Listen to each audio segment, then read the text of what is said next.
let's talk about the process timeline, okay? The concessions build-out process. We've got two phases here. Phase one is the design period. Takes up approximately 91 days, okay?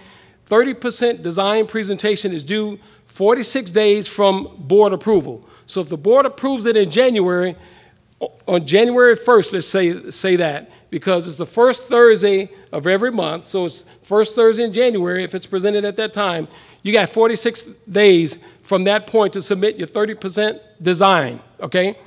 And then that tenant's design team, your design team will present it to Kevin and his team and to the concession staff.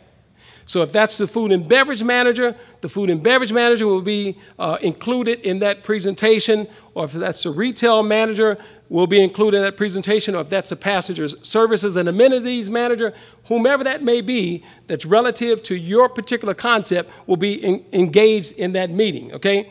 Because this is going to help you, and that's our endeavor, is to help you get to where you need to get as timely as possible. A color rendering of the story elevations will be required at that time.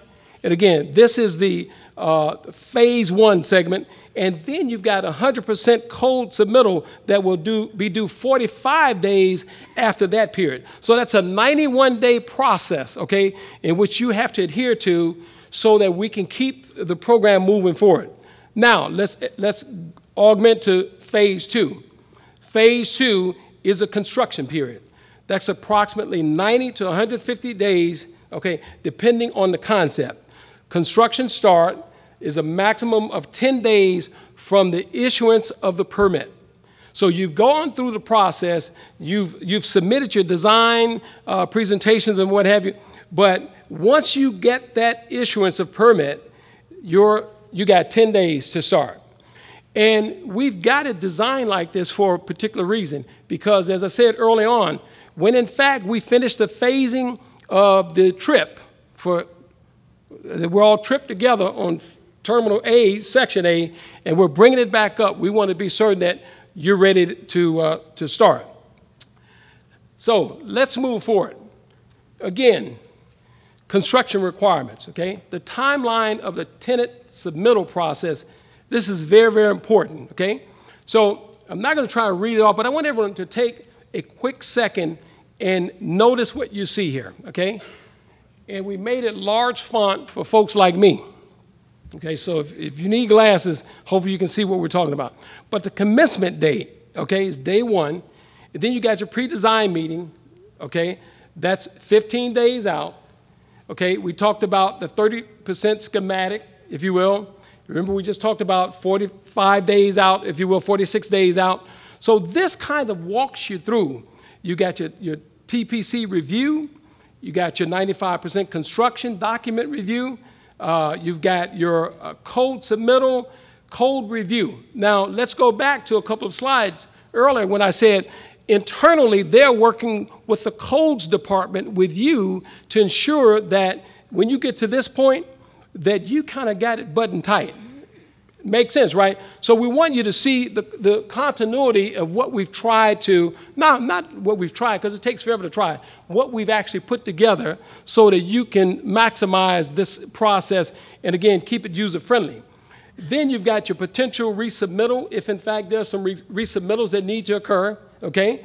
And then you've got your approval, your code approval for permit, okay? Now we start our pre-construction.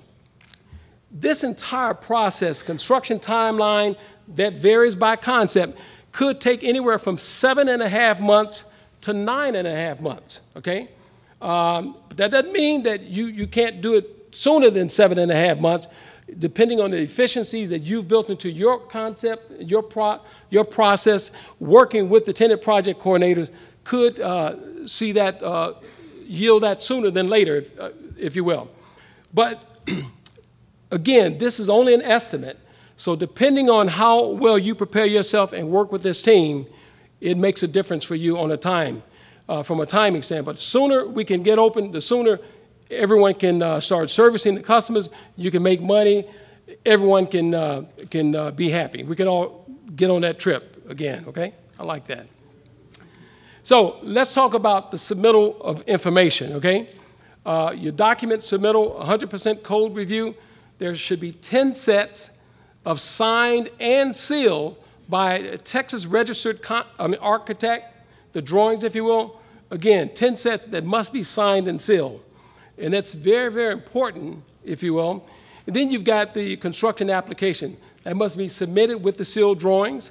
You got your payment and performance bonds. That must be submitted prior to construction start. Ron talked about a certain bond that should be, a deposit that should be submitted. Well, you got construction bonds that have to be submitted also. So the TPC team discusses all of those things with you. They provide, again, like I said, a checklist, so there are no questions as to what you need to submit.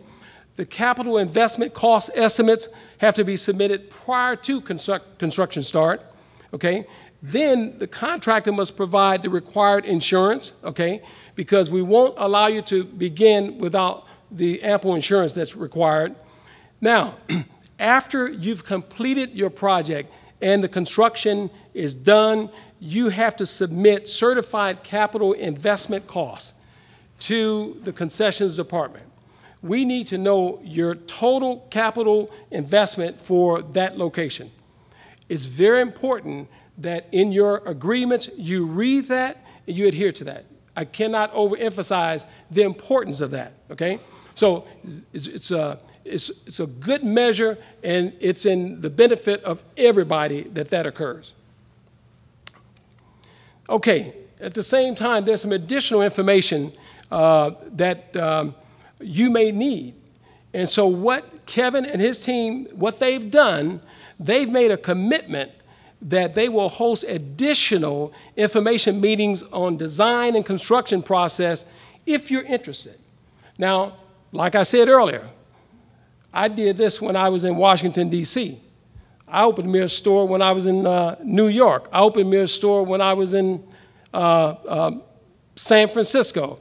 So I don't need to know. But I would think that even though I've done all of that, if you will, or if, in other words, even though you've done all of that, I think it would be to your best interest to engage, take advantage of this extended opportunity that they're providing, because you can go and see a movie over and over. I mean, you can see a movie one time, but if you go and see it a second and third time, believe it or not, you always pick up something different. And they're going to give a different flavor from what you may think is required. So very, very important. These sessions that they're going to have, each will be, there'll be 10 attendees allowed for each session. And the next one is August the 25th from 2 o'clock to 4 p.m. So that you can engage in this, you'd have to contact Lisa Pope. Now, Lisa Pope is one of the team members with the team. She's one of our tenant project coordinators. And please write this number down for her availability, because she will be the one to help coordinate you being able to participate in that session. Now, Kevin, let me ask you a question, if I may. If I am the contractor, can I participate? Yes. On behalf of the tenant as well? Do you at the same time want to have the tenant there along with the contractor? So far, the sessions that we've held, we've had the tenants, we've had the architect, we've had the contractor. Okay. Excellent. Okay. Let's talk about, finally, design standards. And this is my last slide. So that it's crystal clear, I talked earlier that there are certain design criteria and standards that must be adhered to. And what we want to do is ensure that you have access to that information. It's on our website.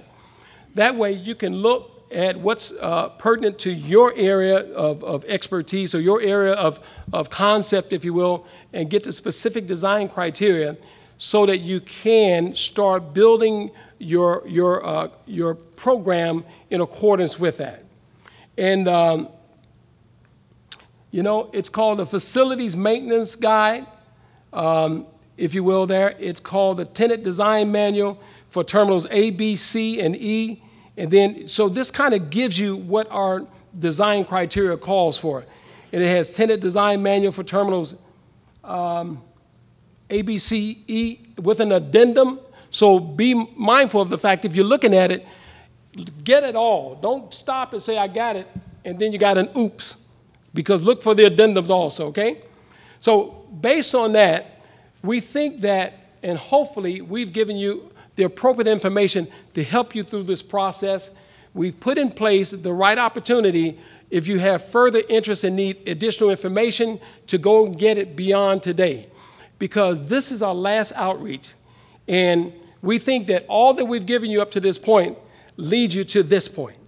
And again, beginning with the end in mind, if you have any questions, please don't hesitate, because we want to be there for you.